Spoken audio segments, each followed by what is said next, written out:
Sesuai dengan janjinya, pengunjung yang saat hari kemarin menginginkan lukisan Kinanti itu sekitar jam 10 pagi datang. Orang itu sudah menyiapkan semuanya, termasuk surat perjanjian jual beli yang harus aku tanda tangani. Dari surat perjanjian itulah aku tahu namanya, tempat tinggalnya, juga pekerjaannya. Ternyata Pak Setio ini seorang pengusaha yang kaya raya di kotaku.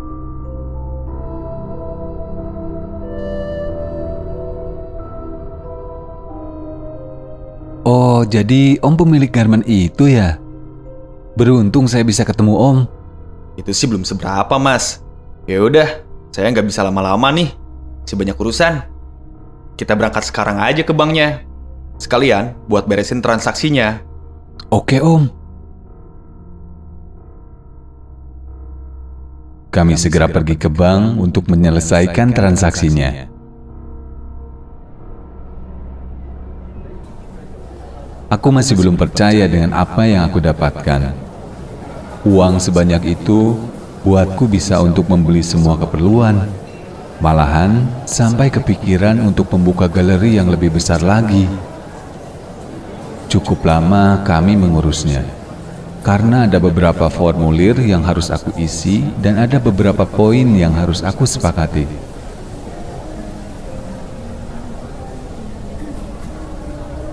Selang beberapa jam, kami pun selesai mengurusnya. Kami pun bersalaman sebagai tanda kesepakatan transaksi yang kami lakukan.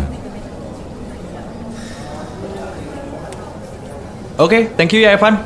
Kalau udah ada barang bagus lagi, kamu boleh hubungin saya. Saya yang harusnya berterima kasih, Om. Makasih banyak. Pasti nanti saya kabarin, Om. Setelah itu, kami pun berpisah. Aku lihat Pak Setio memasuki mobilnya dengan wajah yang begitu senang.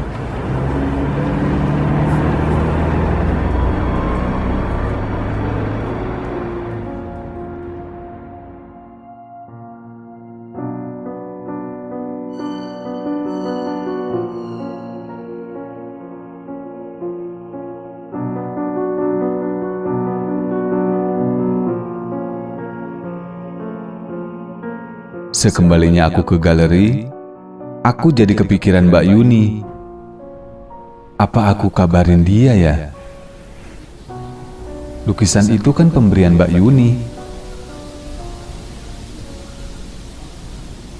Tiba-tiba aku dengar handphoneku berbunyi. Ternyata itu Mbak Yuni. Kebetulan sekali nih.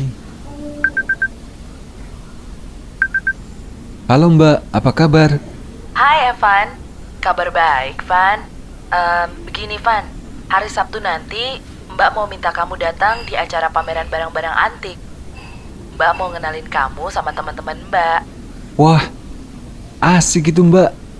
Iya, Mbak merekomendasikan kamu untuk jadi konsultan barang antik buat mereka. Duh Mbak, jangan deh Mbak. Aku kan bukan pakarnya Mbak. Ah, udah deh, jangan merendah gitu dong. Mbak tahu kamu punya potensi itu. Pokoknya ntar hari Sabtu kamu harus datang ya. Aku sempat terdiam sejenak, memikirkan apa yang ditawarkan Mbak Yuni. Evan? Van? Kok malah diam sih kamu? Oh, iya Mbak. Oke deh, aku siap. Gitu dong. Oke, ntar Mbak WhatsAppin alamat lengkapnya ya ke kamu. Bentar Mbak, aku juga mau ngasih kabar nih. Kabar apa tuh? Jadi begini, lukisan yang kemarin Mbak kasih ke aku udah saya juga Mbak. Tuh kan Mbak bilang apa? Kamu tuh memang berbakat, Van. Lukisan sejelek itu aja masih bisa laku. Emang hebat kamu, Van. Bukan soal itu Mbak, jadi soal nominalnya. Belum sempat aku teruskan, Mbak Yuni langsung memotong pembicaraanku. Ah, ya udah sih Van, berapapun nominal yang kamu dapat, Mbak nggak akan minta persenannya. Kan Mbak udah kasih ke kamu. Jadi semuanya itu udah jadi hak milik kamu. Yang penting, nanti hari Sabtu kamu harus datang, oke? Oke. Aku pastikan Sabtu nanti bisa datang. Ya udah kalau begitu Van, sampai ketemu hari Sabtu ya. Oke Mbak.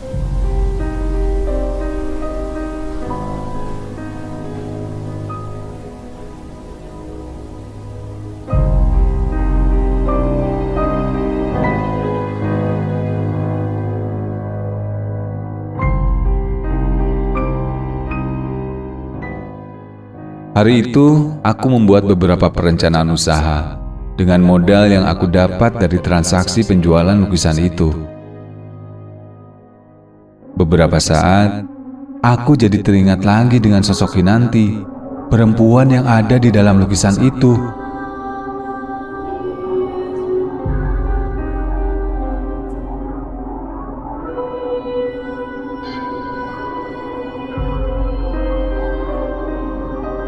Mimpi dan kejadian aneh yang berkaitan dengan Kinanti kini teringat kembali.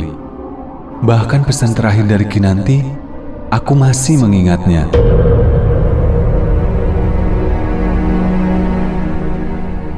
Kinanti dan bayinya meminta darah segar agar jiwanya bisa terlahir kembali untuk membalaskan dendam. Aku pun memandang ke arah dinding yang menjadi tempat pajang lukisan Kinanti.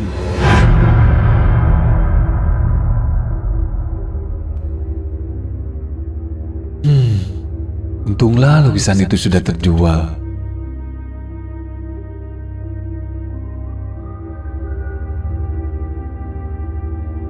Baru saja aku berpikiran seperti itu, tiba-tiba aku merasakan kehadiran angin yang bergulung halus menyentuh badanku. Lalu angin itu seolah mengarahkan pandanganku ke arah sebuah cermin yang ada di ruangan galeriku. Lalu penglihatanku tertahan di cermin itu. Lama aku perhatikan, cermin itu seolah berkabut. Tanpa sadar, aku pun mendekati cerminnya.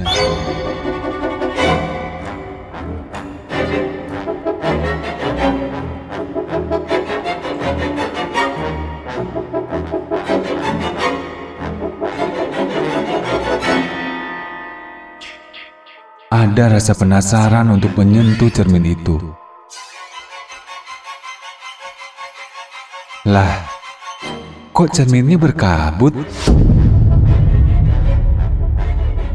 Saat aku akan mengusapnya, tiba-tiba saja muncul raut wajah menakutkan dari dalam cermin itu. Spontan aku kaget penuh ketakutan. Sampai-sampai aku mundur beberapa langkah.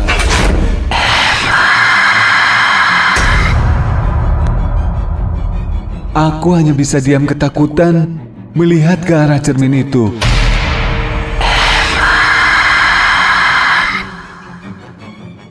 Janjimu belum kamu bayar, Eva.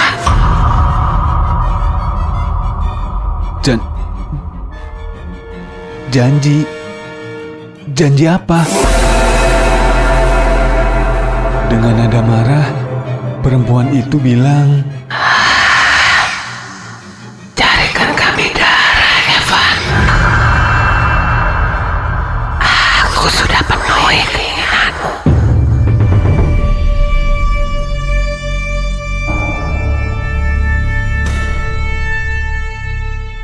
aku jadi teringat janjiku. Saat aku mengalami kejadian aneh beberapa hari lalu, aku menyanggupi permintaan Kinanti dan bayinya. Aku pun beranikan diri menjawabnya.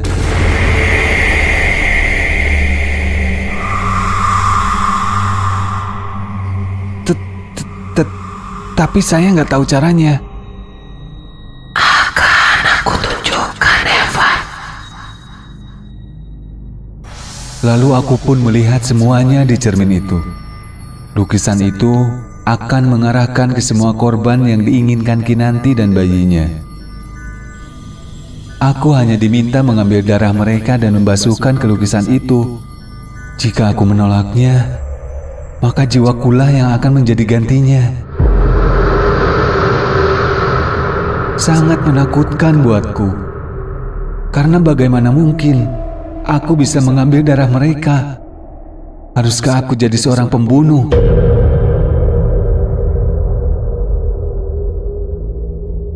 Perempuan itu seolah tahu semua pertanyaan yang ada di pikiranku. Aku yang mengurusnya.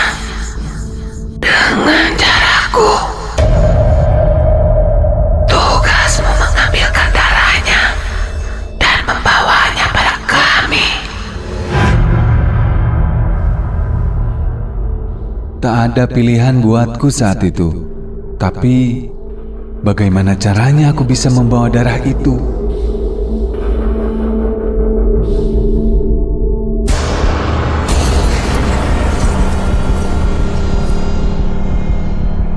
Lalu dari cermin itu, aku lihat ada yang keluar.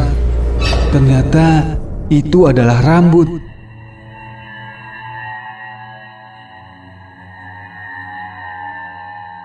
Hanya beberapa helai saja, rambut itu terjatuh ke lantai. Aku pun disuruh mengambilnya. Dan ternyata ada sebanyak 6 helai rambut. Setiap satu helainya untuk satu nyawa. Aku harus menelan satu helai rambut saat aku mengambil darah korbannya, agar aku tidak bisa terlihat orang lain. Satu lagi adalah sebuah benda berbahan kulit seperti sebuah kantung. Ya, itu adalah kantung darah. Untuk tempat darah yang nantinya aku ambil dari korban. Setelah aku paham dalam keterpaksaan, perempuan dalam cermin itu memudar, lalu membayang, dan kemudian menghilang.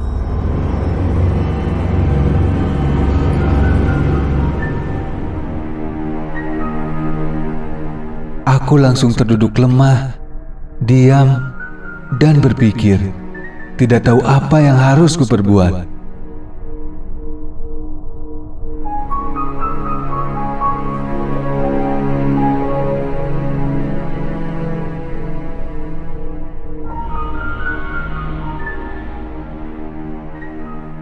Sampailah di hari Sabtu, di mana aku akan datang ke sebuah pameran yang diberitahukan Mbak Yuni.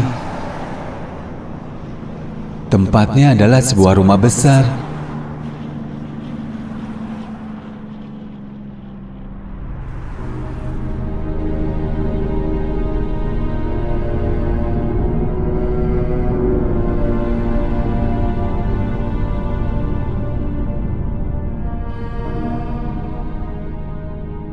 Aku sempat ragu. Aku coba pastikan dan melihat kembali alamat yang diberikan Mbak Yuni. Ternyata memang benar, ini adalah tempatnya. Tapi aku belum bisa masuk ke rumah itu.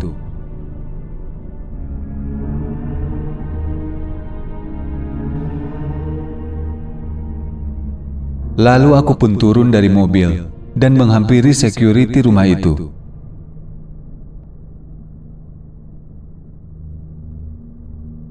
Permisi, Pak. Iya mas, ada apa? Saya Evan, Pak. Saya diminta Mbak Yuni untuk datang. Oh, sebentar ya mas, saya coba hubungi dulu. Security itu kemudian bergegas ke pos jaga dan menelepon. Tak lama dia keluar dan menghampiri aku. Silakan mas, Bu Yuni sudah nunggu dari tadi. Oh, iya. Lalu aku balik ke mobil, kemudian masuk ke area parkir rumah itu.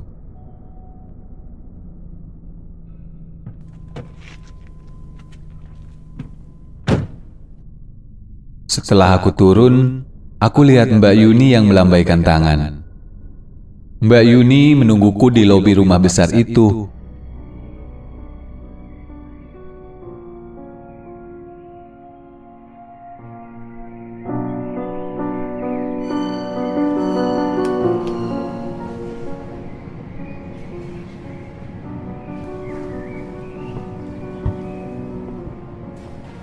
Hai Mbak, maaf nih kalau aku terlambat. Enggak kok, Van. Acaranya juga belum dimulai. Kamu duduknya nanti di meja Mbak aja ya, barengan sama teman-teman Mbak. Sekalian nanti Mbak kenalin. Mbak juga udah ngasih tahu sih soal kamu ke mereka. Aku jadi nggak enak nih Mbak. Malu. Ya ampun, kok malu sih? Santai aja, Van. Justru mereka itu butuh keahlian kamu. Tapi Mbak... Enggak ada tapi-tapian. Kamu harus pede dong. Oke deh. Aku dan Mbak Yuni menghampiri satu buah meja yang ada di ruangan itu, di mana teman-temannya Mbak Yuni lagi asik ngobrol di sana.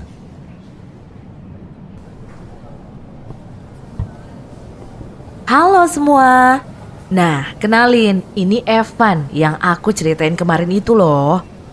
Hampir bersamaan mereka pun melihat ke arahku. Aku jadi sedikit gugup. Maklumlah, kelihatannya mereka orang-orang yang berkelas. Dari cara berpakaian dan gaya penampilan mereka pun, aku bisa pastikan kalau mereka orang-orang kaya. Aku pun menyapa mereka dan menyelaminya satu persatu. Halo semuanya, kenalkan, saya Evan. Mereka pun membalasnya dengan antusias, karena mungkin mereka sudah dikasih tahu Mbak Yuni tentang siapa aku ini. Setelah perkenalan, aku pun duduk bersama mereka. Aku masih terlihat grogi. Lalu Mbak Yuni memulai pembicaraan di antara mereka. Intinya, Mbak Yuni merekomendasikan aku menjadi konsultan buat mereka. Konsultan barang-barang antik. Salah satu dari mereka pun bertanya,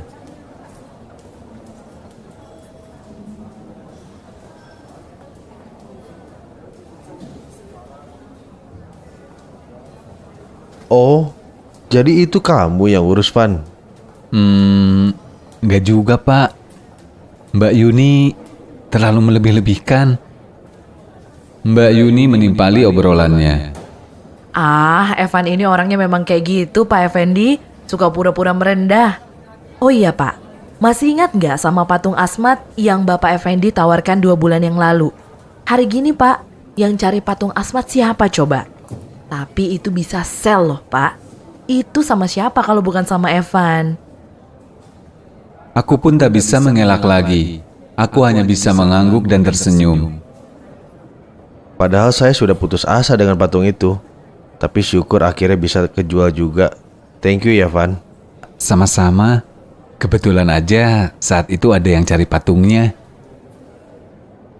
Lagi asik kami ngobrol, tiba-tiba terdengar attention dari pengeras suara kalau acara pameran barang-barang antik itu akan segera dimulai.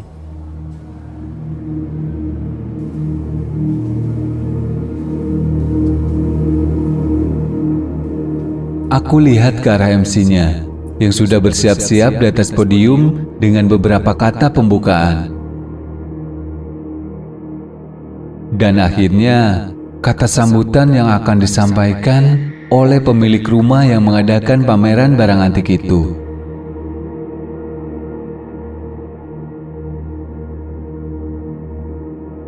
Pameran ini terbatas untuk undangan saja. Kurang lebih 30 orang saja yang ada di situ. Tak lama aku lihat ada seorang laki-laki menghampiri podium. Aku sedikit kaget. Aku seperti mengenalnya.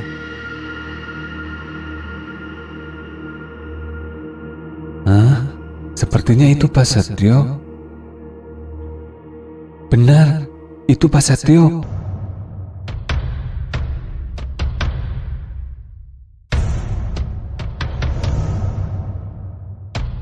Mbak Yuni sepertinya tahu keherananku. Van, kenapa? Itu Mbak, apakah itu benar Pak Setio? Iya, bener Van, itu Pak Setio. Kamu kenal? Iya Mbak, dia kan yang membeli lukisannya Mbak. Apa? Serius, Van? Iya, aku serius Mbak.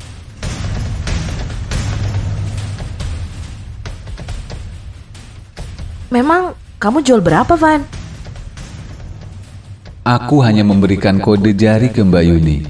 Tapi obrolan kami keburu terputus karena Pak Setio sudah mulai bicara di atas podium.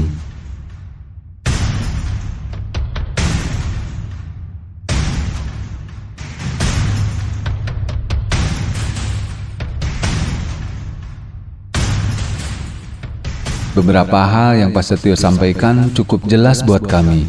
Selain Pak Setio akan mempertunjukkan barang-barang antik koleksinya, di akhir acara, Pak Setio akan melelang salah satu barang antik yang menjadi koleksi andalan Pak Setio. Setelah selesai sambutannya, kami pun segera berkeliling ruangan rumah itu untuk melihat-lihat barang koleksi yang menjadi milik Pak Setio.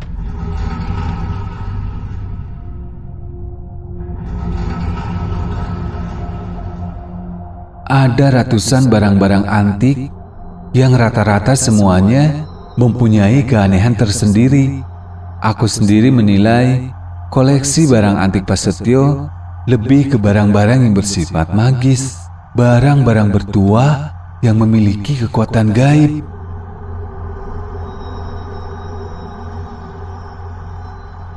Gila, Pak Setio dapat dari mana barang-barang ini?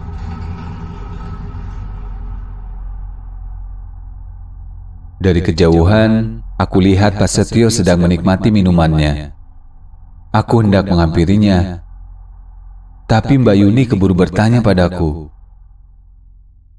Van, tadi yang kamu maksud dengan 4 itu, 4 apa, Van? Oh, itu Mbak. Jadi lukisan itu dibeli Pak Setio 4 miliar, Mbak. Aku lihat wajah Mbak Yuni yang tercengang. Hah? Serius, Van? Iya, Mbak. Aku juga heran. Kenapa Pak Setio mau membelinya dengan harga setinggi itu? Tapi Mbak tenang aja deh. Aku juga bakalan bagi hasilnya sama Mbak. Setengah-setengah. Atau kalau misalkan Mbak Yuni yang lebih banyak juga nggak apa-apa sih. Bukan soal itu, Van. Lukisan itu kan memang sudah Mbak kasih ke kamu. Dan Mbak udah bilang Mbak nggak akan minta sepeser pun hasilnya. Tapi Mbak yakin kayaknya Pak Setio tahu sesuatu deh tentang lukisan itu.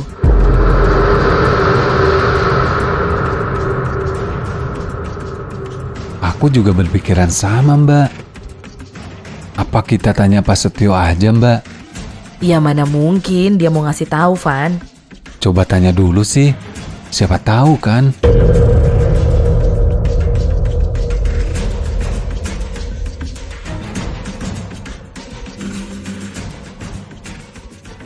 Mbak Yuni pun mengangguk. Lalu kami berdua menghampiri Pak Setio. Sedikit kaget Pak Setio ketika melihatku.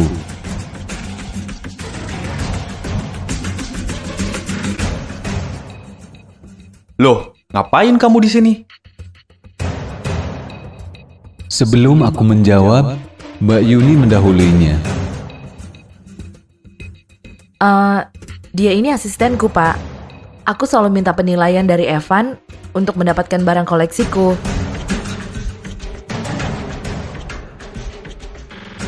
Oh begitu. Saya senang bertemu kamu lagi, Evan. Lalu Mbak Yuni dengan kepintarannya memancing arah pembicaraan kami. Yang pada akhirnya Pak Setio bersedia memberikan keterangan soal lukisan itu. Dan alasan kenapa Pak Setio berani membelinya dengan harga setinggi itu. Lalu Pak Setio pun mulai bicara.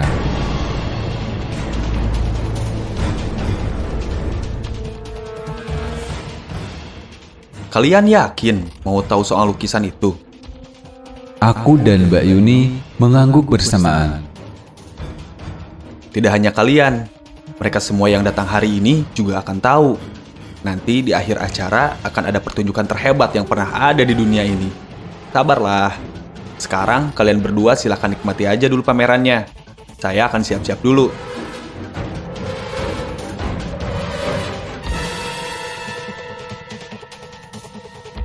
Pak Setio berlalu dari hadapan kami, menuju ruangan pribadinya. Entah apa yang akan dipertunjukkan Pak Setio kepada kami. Yang jelas aku ingin segera mengetahuinya.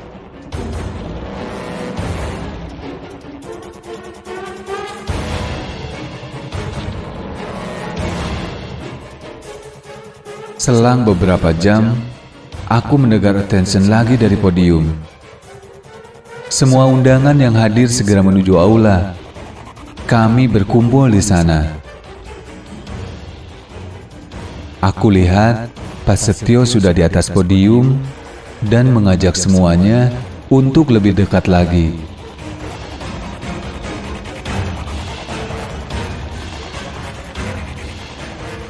Di samping podium, ada sebuah benda tertutup kain. Hampir semua yang ada di ruangan itu terdiam sejenak. Mungkin semua mempunyai pertanyaan yang sama. Apakah benda di balik kain penutup itu? Dan tak lama, Saudaraku semuanya, terima kasih sudah datang ke pameran yang khususnya saya adakan untuk orang-orang terdekat saya. Saya hanya mau berbagi keberuntungan, itu pun buat kalian semua yang mau saya kasih untung. Saya yakin kalian sudah tidak sabar dengan kejutannya.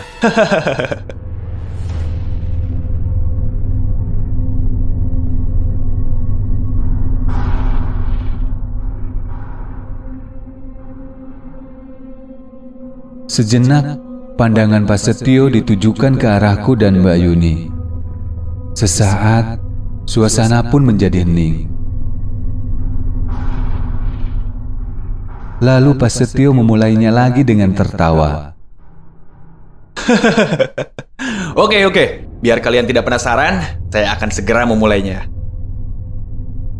Pak Setio turun dari podium itu, lalu menghampiri kain penutup benda yang ada di dalamnya.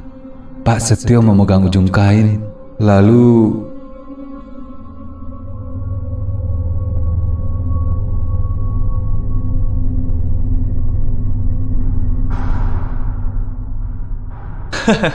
Sebentar. Biar suasananya lebih menegangkan, saya meminta kalian untuk menghitung mundur dari 10. Bagaimana?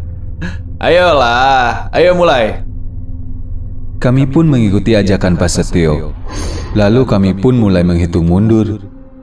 Sambil menghitung mundur, aku lihat Pak Setio tertawa penuh kepuasan.